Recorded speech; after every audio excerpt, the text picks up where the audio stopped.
Welcome to Two Birds, One Stone in Arizona Cardinals podcast. Today is October 4th, 2021, Victory Monday. The Cardinals went into Los Angeles yesterday and kicked the shit out of the Rams 37-20 to improve to 4-0. Garrett, initial thoughts after the win? Fuck the Rams. Cardinals are badass. End of story.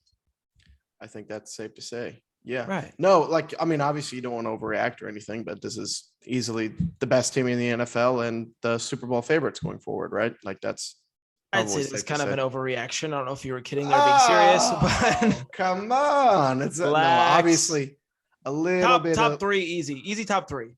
Being a little satirical, but no, Cardinals looked fantastic yesterday against a Rams team that just came off of a win against the defending Super Bowl champs and the Buccaneers. Nobody really had the Cardinals winning that game except for us. 4-0 on our record prediction so far. But the overall from start to finish, the Rams took an early lead with a field goal to go up 3-0. Cardinals answered with a touchdown and never looked back. So defense played well. Kyler played probably his most complete game, I would say, as a pro. Like no mistakes. I feel like there was no point in that was the most in control I think I've ever seen Kyler Murray. This far. And I know that when me and you watched the game together, of course, as you know, but I said during the game early on after they scored that first touchdown, that field goal rather, that Kyler Murray had to play perfect today and could not have any of the mistakes that we've talked about, just the stupid bonehead mistakes. And he did today. He played perfect. He had no stupid mistakes, no stupid picks, something like that.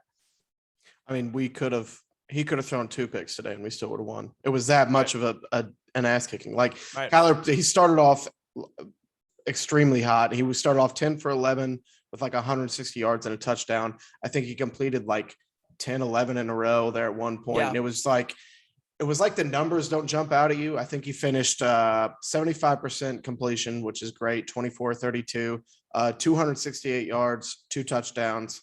Another 40 yards on the ground. You've seen better stat lines before, but if you watch the game, the way he was spreading the ball around and he just had control of the game. The running game at the beginning wasn't working fantastic, but every time he was dropping back, he was just dink, dunk, finding guys, then hitting the big play to AJ, then hitting a 20-yarder to Hopkins. He was picking his spots. Like you said, he just had control of the game from the beginning to the end.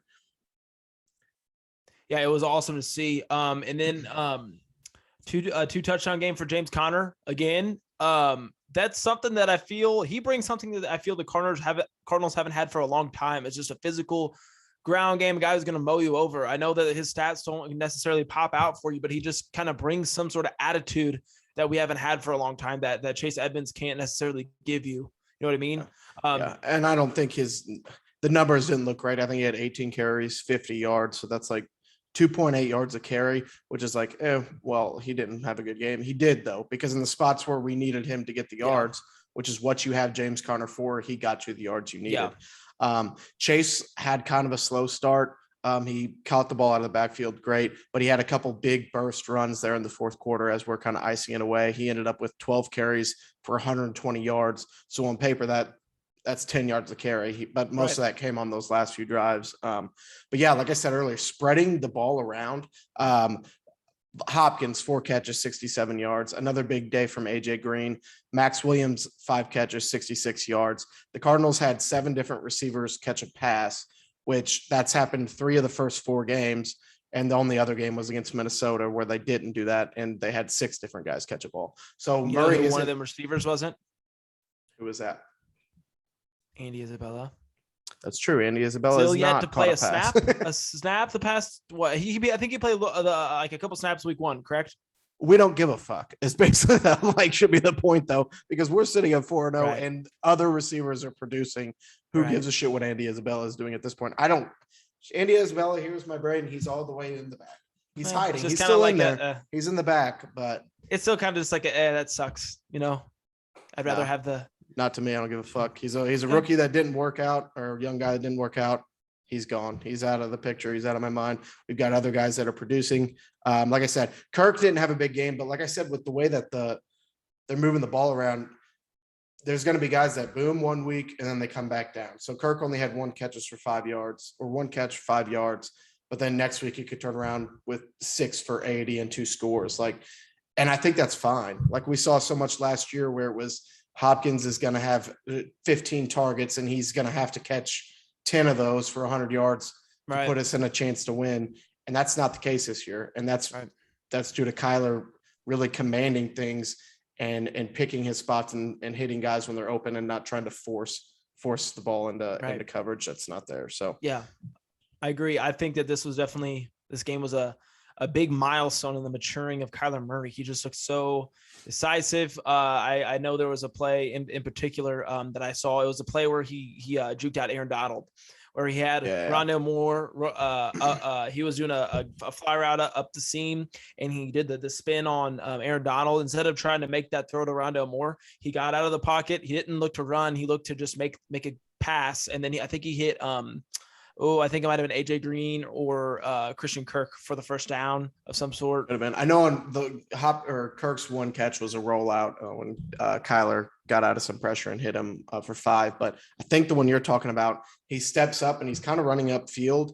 And then as Rondale Moore's got one-on-one. So I think it was a linebacker. And as the linebacker commits to Kyler running, he kind of just flips it and throws the ball to Moore as he's kind of going the sideline. They picked up 12 on a 3rd and long there or something like that. But that play, like you said, where he picks up Aaron Donald's actually the guy he gets away from. He rolls out left. He does a little hezzy on a linebacker, and it's 3rd and 16. He picks up 19, and the Cardinals drive stays alive.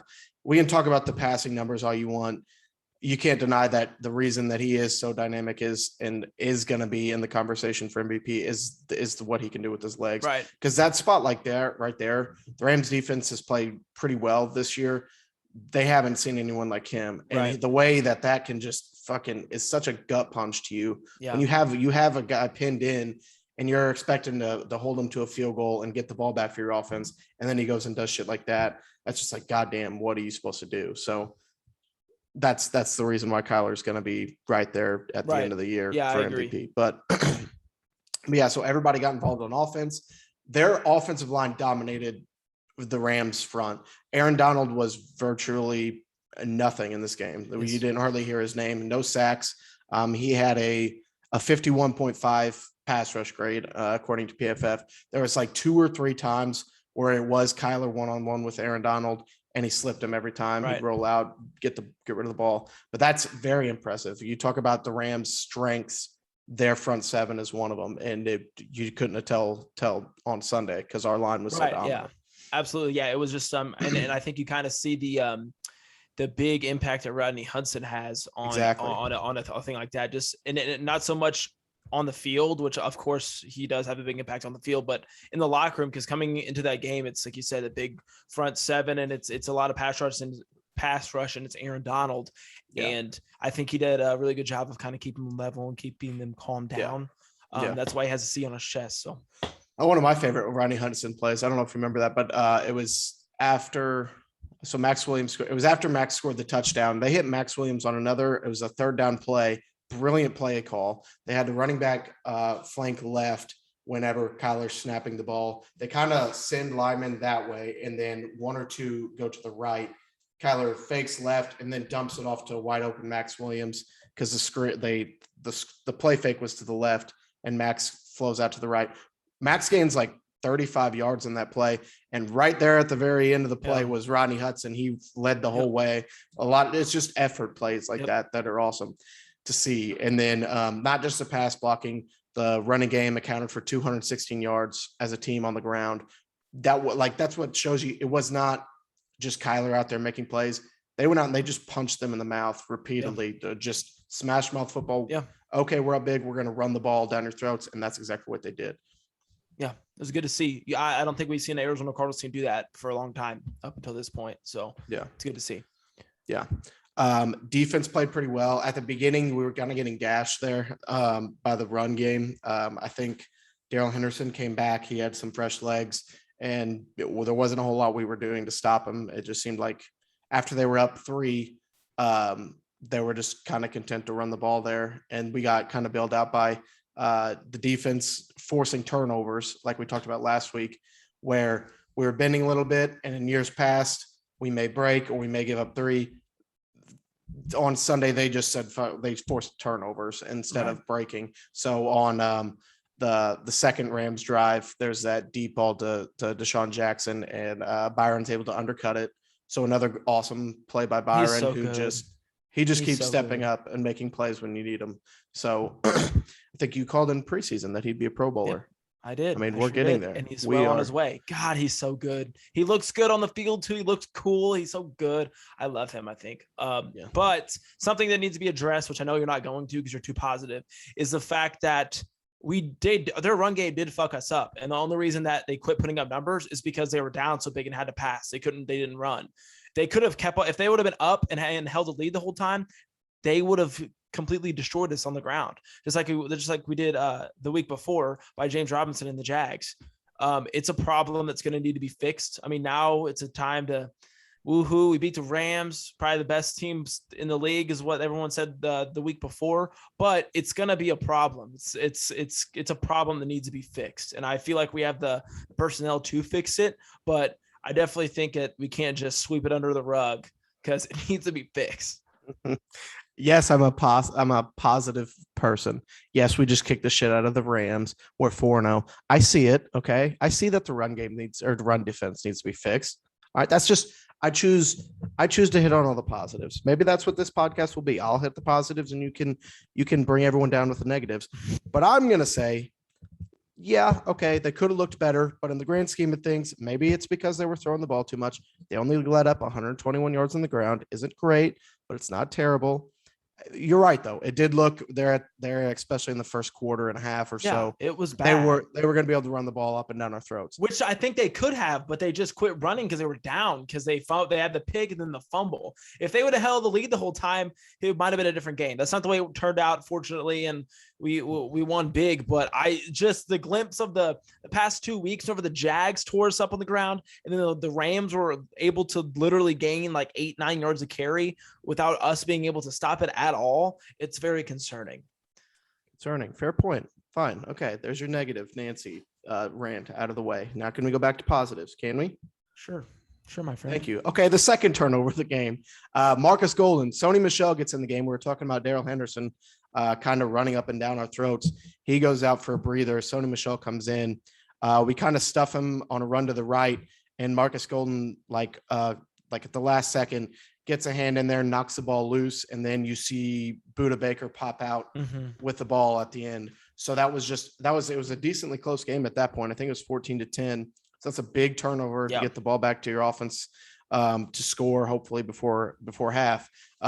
That's another week, another 2 big turnovers forced by the defense that really kind of put us in a spot to win the game.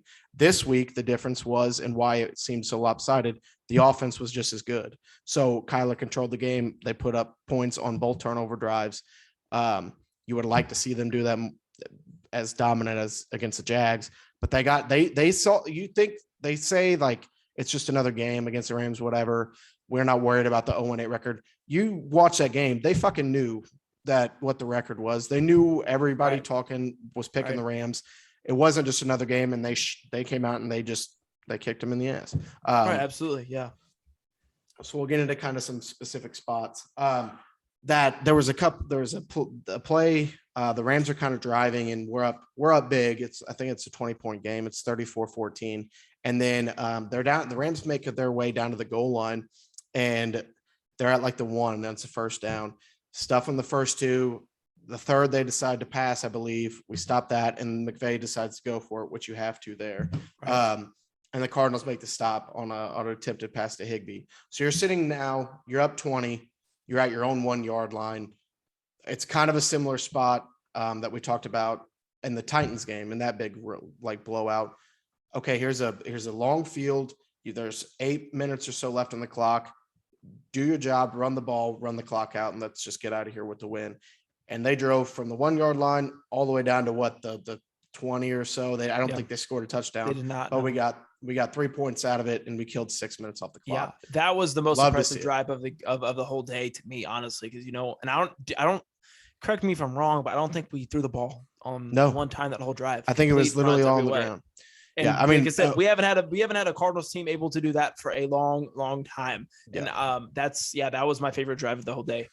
I mean, we talked about James Conner earlier doing his job on the short yardage. That's what Chase Edmonds is there to do there. Like he can handle a workload.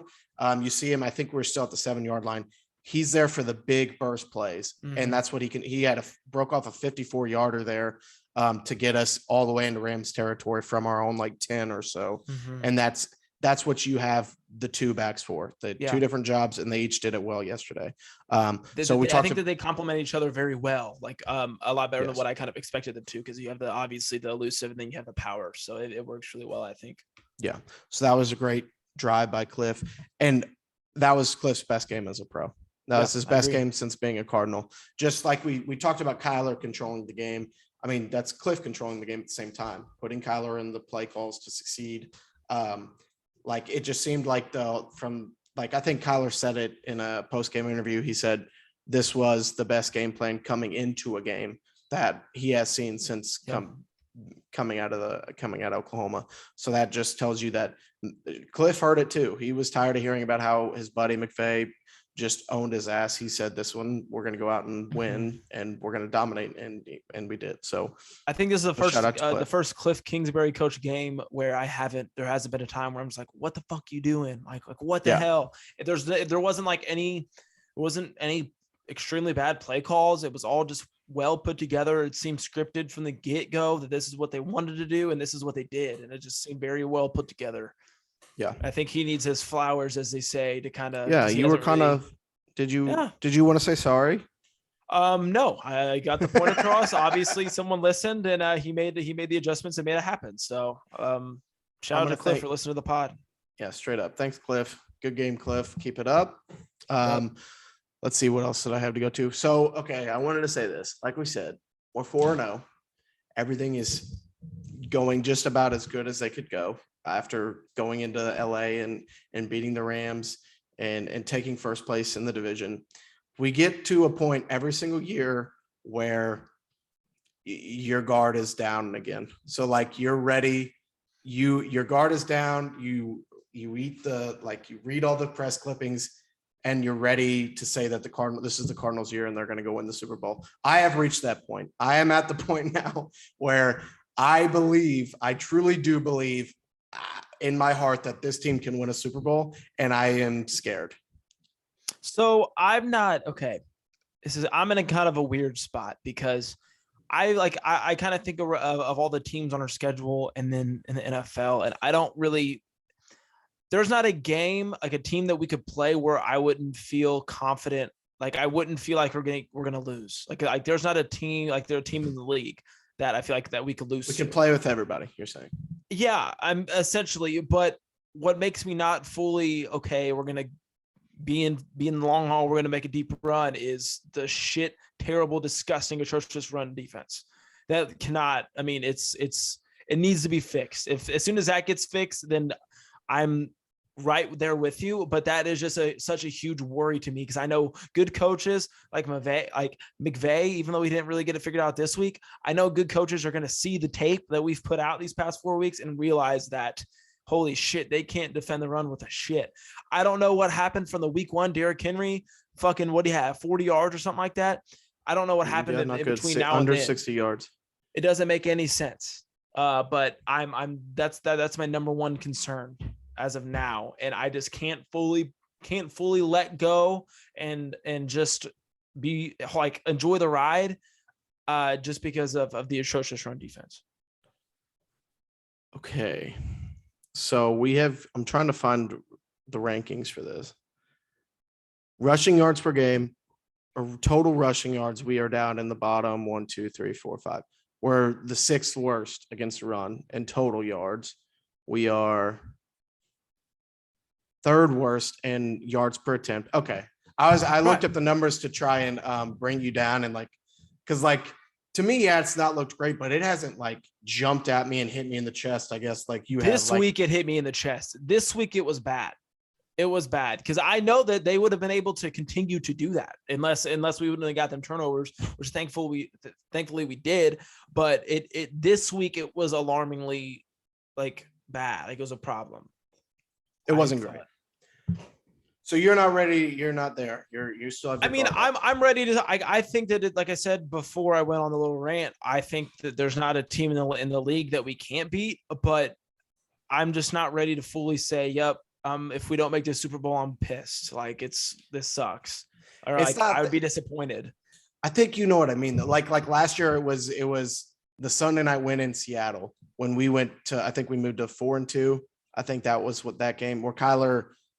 If you looked up his numbers, they were fucking insane. I think he had like 460 total yards and 4 touchdowns or something. That Isaiah Simmons pick game, the overtime win against Seattle. Yeah. So like after that, when I was like, okay, Kyler's second year, here we are, 4-2, first place. Maybe this is it. Maybe this is the one where we can make a playoff run, get back to the Super Bowl. Injuries happened. We didn't get there. I got hurt again. So after the Hail Mary, everything went downhill and I felt pain after that. I am back to this point where we talked about recently. We're 4-0. I've like literally kind of forgot what it feels like to have a Sunday where the Cardinals lost. And it's like, fuck, that's been so long ago. I don't even remember what that feels like. People think I'm joking. I don't remember. I really, like physically don't remember that pain and it'll come and it's going to suck, but I have forgotten all that. Now in the back of my mind, as I'm trying to suppress it and knock the excitement down, in my mind, I think the Arizona Cardinals can and have a decent shot to make it to the Super Bowl, if not win it. And now we wait and we see what event happens to where I get crushed again, as we all do every year. But we're going to stay positive because we're 4-0, baby. We are 4-0, and that doesn't happen very often for the Arizona Cardinals franchise. So we take them where we can get them. This brings me right back to my heartbreak point. What was the last time we finished or started 4-0, Garrett? Do you know? 2012. Yep. And we were at that game in St. Louis when we beat the Rams to go to 4-0 with Kevin Kolb. Fucking targeting ass, bitch ass Rams tried to kill they gave poor Kevin Kolb a concussion. Kurt Warner, not Kevin Kolb. In 2012, it was Kevin Kolb. Kurt Warner retired after 2010 when we lost to the Saints. The Saints were the ones that went headhunting. Oh, well, fuck them. And yeah. Anyway, continue. Anywho, Kurt Warner, come on. Okay, so Kevin Kolb in 2012. We start 4-0. Do you know what we finished that year? We lost. I don't want to. We lost the last, I think, 10 of 11 games or something like. We finished 5-11 after starting 4-0. So as I'm sitting here pounding the table, thinking this is obviously a way more complete team. Right. Okay, I'm not an idiot. Right. But we have seen epic collapses before, so that's going to keep me kind of humble. So history doesn't bode well for 4-0 for the Arizona Cardinals, but I'd be willing to bet that we probably don't finish 5-11. That's just what I will say. What would be your expected win-loss at this point? I'm not even going to look at the record just off the top of my head. Just off the top of your head, what you think we'll end up as? I think if we don't finish 12-5, I'll be kind of pissed off after starting 4-0. I was thinking like 15-2. Like I was thinking good. Like I was. Oh, you thought I was gonna say something like that? Yeah, I thought you were gonna say something like way higher. Oh no, I'm just saying that's my like if we don't get at least 12 wins, that's what the least you expect. Yeah. What at your like? What do you think's gonna happen? I don't want to know like what at this point. Whatever. What do you think the win-loss total is gonna be? 14-3 is pretty crazy. Like that's to win 14 games in a year. The whole extra game thing is going to throw me off because I would say 13-3. I'll go 13-4. I'll say that is what I think that we can do. God, now the way that I sound right now, it's like, oh fuck. Like here we go. I'm going to listen to this in a few weeks when we're fucking 7-4 or some shit and be like, God damn it. Why did I let myself fall into this again? But here we are. This is what happens. I'm confident besides the run defense. And I think I've made that point. I won't elaborate any further. It is apparent that they do need to go out and make, like they just flooded the corner room. Like they went out and signed guys to be either on the practice squad or just for depth. Add some pieces to the defensive line. You need to just get a few hefty big boys, D tackles in there and see what happens. We've had success with it before. Angelo Blackson a few years ago came in from the Texans, made a splash right away. I think Keim does have a good track record with the defensive front, so we'll see what happens. So before we get into next week, first of all, let's everybody soak it in. The Cardinals are 4-0. You could not ask for a better start after 4 weeks. They have won every single game. Soak this in as you can before that inevitable heartbreaking loss does come. Appreciate this because we don't get a lot of good Cardinals football. That's not something anybody in history has ever seen, a Super Bowl winning Cardinal team, rarely a playoff team, but we might have a playoff team at least here. So soak it in as the season goes on. Like, appreciate it. That's what I will have to say about that. But smell the flowers while they're here. Sniff them up. We'll move on to the Two Birds, One Stone Player of the Week award. This player has had this award elude him for the first 3 weeks. This player has garnered national media attention for the first 3 weeks, but has not captured this award. Week 1, an outstanding performance by Chandler Jones took it away from him. Week 2, Offensive Player of the Week by the National Football League was given to him. We said, no, you didn't earn it yet. Too many turnovers. Turned the ball over twice. We're going to go ahead and give that to Max Williams. Shout out Max Williams. Week 3, solid game. Another turnover. Not great. Another ugly one. Byron Murphy goes on defense, gets 2 picks. You can't hold that award away from him. But week 4, your odds-on favorite to win the MVP award almost across all sports books, and your week 4 Two Birds, One Stone Player of the Week, Kyler fucking Murray, baby. Congratulations to Kyler Murray. Clap it up. Clap it up. Chasing this it's about award. damn time. It's about damn time. I was going to say, we made it to week 4 without the MVP favorite of the league winning our award. I feel like this week he deserved it. I'm tough on Kyler because I know how good he can be. So I feel like this week he deserved it. And I know that he's been listening week to week. You've been listening to me, Kyler. I mean, you saw that picture of TMZ caught him wearing our hoodie, right? Oh, yeah, that is correct. I did see that. So, avid listener, Kyler Murray. But yeah, fucking, like we said earlier, he controlled the game from start to finish. He looked like an MVP. He looked like those games when you're watching the Packers or the Seahawks on primetime where it's like they have everything under control from start to finish. They know where they're going with every pass before the play even starts. That was Kyler Murray today, and that's why he is the favorite. I don't think there was a better quarterback in the NFL on this Sunday. This past Sunday. There wasn't a better quarterback in the league on Sunday. Yeah. And like I said, the numbers aren't crazy, but 75% I think he's leading the league in completion percentage right now. Outstanding. No Cardinal ever has had 3 straight 75% completion games in a row, and he just did that. He went from 80, 75. So that's amazing. 6 carries, 40 yards on the ground, which is the most he's had this season. He did it when he needed to. He never looked to run. He, like you said, on the 3rd and longs, whenever it was there, he took it, and that's all you can really ask for. So he's growing up right in front of our eyes. I'm being too rah-rah this week, but as I say, with the appreciate this fucking quarterback, because every Cardinal great quarterback that we've had so far has been, we got him at the end. And I mean, yes, Kurt led us to a Super Bowl and he was fantastic and he's a Hall of Famer, and Carson Palmer right there took us to the NFC Championship game. We got those guys at the very end. We get to watch Kyler as he goes from year 1 throughout, hopefully many, many playoff runs and a few Super Bowl appearances. We'll see, but we get to watch this guy from start to finish, which is fucking awesome. So don't take advantage of that either. So hell yeah, Kyler, finally, Two Birds, One Stone Player of the Week. Congrats, my already friend. clapped up. I'll clap up one more time. On to Niners week. So division play started last week with us going to LA. This week, the Niners come back to Arizona. They're home at the end of last season as they kind of got kicked out of San Fran last year with COVID shit going on. So the Niners will be back in town. Jimmy G is questionable, I believe. I don't know if he's been ruled out or not. I thought he was ruled out. Maybe he is. I think he is. I think it's from what I saw. He's gonna be out for. Okay, so yeah, Jimmy G goes out with a calf injury to Seattle. The Seahawks beat the Niners this week, and Trey Lance relieved him in the second half. Didn't look special. I think in that prediction in our season preview, we said Lance would be in at this point, and here we are. Probably so. Albeit due to injuries, but we're correct once again. Mark it down. Can't beat us. But Lance did come in the second half. He went 9 for 18. I think he did throw a couple touchdowns. But we'll see a rookie quarterback this week. The Niners obviously are the media loves them for some goddamn reason, Cliff Kingsbury has a better winning percentage than Kyle Shanahan. Did you know that? Yeah, I did. That's pretty fucking nuts. Yeah, and all crazy. Anybody talks about is how much of a genius Kyle Shanahan is. He's the best. He's dealt with QB injuries, but Jesus Christ. Anyway, Kyle Shanahan's not a fucking Hall of Fame coach. We'll see what happens.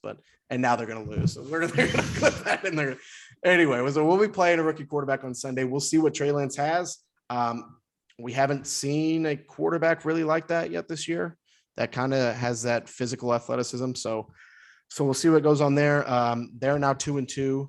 Seattle is 2-2 and LA is 3-1. So these division games, man, they're very important. So to go in and protect our own stadium and get another division win and start off 2-0 would be humongous. I think the Cardinals are in a good spot to do that with the rookie starting, but we'll see what happens.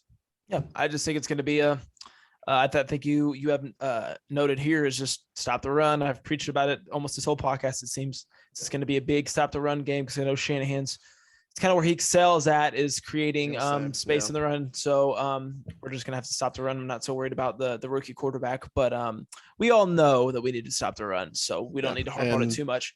And I will shit on Shanahan for the winning percentage, but yeah, he is the best in the NFL at designing run schemes. Right. They can roll out fucking use check. Their fullback could be their starting running back, and they'll probably get 100 yards on the ground. Right. Their scheme is incredible. So I don't even know. I don't know. I think Sermon had a decent game. He'll probably be their starter again. Raheem Mostert's out for the year. Mitchell was out last week with the shoulder. I believe it'll be Trey Sermon. I think he had like 18 carries for 90-something yards. So they're going to run the ball, and we'll see what happens. That's our biggest weakness, according to Garrett. So we will see. I agree. So yeah, that was my keys to the game with the same as yours. Stop the run, make Trey Lance beat you. So that's kind of a little preview for next week. We'll get into our bets now. Garrett is having a good week and good couple weeks. I am having a couple bad weeks. So we'll let Garrett start. I'm on a heater, my friends. It's not officially one this week, but I'll go ahead. I had two different parlays running. The first one I had was the Lions, Falcons, and Vikings all money line, 10 to win 86.86. Did not happen. Obviously, as you know, Lions suck. Didn't really expect that out of the Bears this week. And then the other one I have going, Cardinals, Seahawks, Raiders, and Ravens, all money line. So we need the Raiders to win tonight, obviously. And that's 10 to win 310. That's the big one. I don't have any faith in the Chargers. I've been down. I bet against the Chargers every week this week, and it's been okay. But I bet for the Raiders. It can't be that great. 2-1. So I bet on the Raiders every week this week, and obviously they're 3-0. So I have faith in the Raiders, and hopefully we make a little money. Can I say something that's going to make me sound like a dick? Sure. I hope you lose. I'm bitter about my picks that I have lost. You are up on me this year, and I want to have that crown as the number one. It's not gambler. My fault. You're cold as hell, bitch. It's not my fault. You're cold as hell, and I don't like it. So I hope that you lose. So, but we'll see. That's terrible. That's terrible co-host behavior, terrible brother behavior. I would never wish that upon you. So I guess you can kind of do that if you want, but I never wish that upon you. I hope I win. So I'll say that I'm also on the Chargers bandwagon. I've kind of said that from the beginning, and I like to be right about the Chargers. That's the only reason that I want you to lose. Buddy. I like the Raiders. Maybe we make a little side wager on the Chargers Raiders game. What do you want? What did you bet on that parlay? Why? What did you bet? 10. You bet $10. Okay, so I'll just bet you 20 on the game tonight that the Chargers win. That way. No, I'll just do that. How about that? Straight up, or are you giving me any points? I'm not giving you any. No, I'm not giving you points. I think they're favored by like 3. It's a home game for there's going to be more Raiders fans than Chargers fans. All right, that's fine. 20 straight up. 20 straight up it is. So there's one bet I will win, folks. As we look back on this, when you are listening right now, you'll know, and you'll either think I sound so fucking stupid, or you'll still think I'm stupid for sounding so cocky about it. But yeah, why don't we get into your fucking bets of the week, please? Yeah, no, we've cooled off. I won like fucking $300 week one, and it has not looked good since. So I'll just. You hit one parlay this whole time, or this whole season? I won like 4 week one with the player props and stuff like that. Okay, I thought you had one big one, but okay. You thought, bro. Yeah, you fucking thought. All right, so this week I won't say all the teams, but I had a parlay that included the Titans. $20 would have won me 80, and the Titans couldn't fucking go into the Jets stadium and beat the winless Jets. Zach Wilson looked like a Pro Bowler in that game. They couldn't do shit on offense. I get that Julio and AJ were out, but that's damn embarrassing. No excuse. I'm a hardcore anti-Titans person the rest of the way through because that's ridiculous. Not only did I lose that bet, but it's embarrassing. You can't lose to the Jets That's at any terrible. point. I don't care if you're on the road. If the Jets were, or if the Titans were not in the AFC South, the worst division in football, they would not even be close to a playoff team. They'd win fucking 6 games. That's my hot take. So I agree. That's the, the Titans suck. Shout out Bachman. Shout out Stark. I know you're listening. Shout out the Tennessee butt cheeks. Fuck you and fuck your team. So we can move on. Yeah. Tennessee butt cheeks. Tennessee Titans. Gross. Then I had another parlay. 3 of the 4 teams won. I had the Chargers, Cardinals, Cowboys, and Lions. So Garrett wasn't the only one that had the Lions this week. Damn, there's the Lions. Like, you feel like such a dumb fuck for picking the Detroit Lions to win a football game, but they kept it close against Baltimore the week before, had the record-breaking field goal to beat them, and Chicago looked like the worst offensive football team in the history of football last week. Like a total of 40 yards and like -1 passing yards or something like that. Just terrible. And then Justin Fields obviously comes out and he looks good, and the Bears are running the ball and the Lions can't do anything on offense. So we lose that one. That would have been a big one. That would have been like $140. So that one hurts. So yes, I'm cold and I need to turn it around. And I was about to take back me wanting you to lose, but I'm not going to because I don't mean it. So I won't lie to you. All right. That's fine. Go Raiders is all I can say. All right, go Chargers. All right. Anyway, thanks for listening, everybody. If you like the show, tell other Cardinals fans. Let's grow this thing. Tell us what you think of the show, what you want to see. If there's things that we need to prove on, be nice about it though. Don't be a dick. Seriously. Cardinals are 4-0. Look to be 5-0 next week. Keep things going against the Niners. So smell the roses, my friends.